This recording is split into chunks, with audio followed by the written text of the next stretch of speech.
Hi, in front of me is Samsung Galaxy F12 and today I would like to show you how you can enter vibration settings on this device.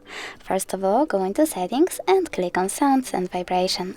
Over here you can click on sound and tap on the switcher next to vibratory ringing to enable or disable vibrations for incoming calls.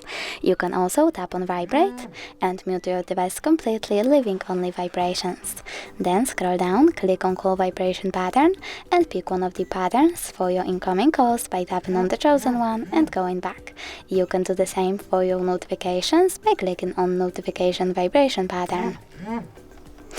After that, tap on vibration intensity and adjust intensity of that vibrations by swiping left or right. Lastly, click on system sound vibration control, scroll all the way down and tap on all of those switchers next to all of those features to enable or disable vibrations for them. Thanks so much for watching. If you enjoyed this video, don't forget to leave a like, comment and subscribe. Bye!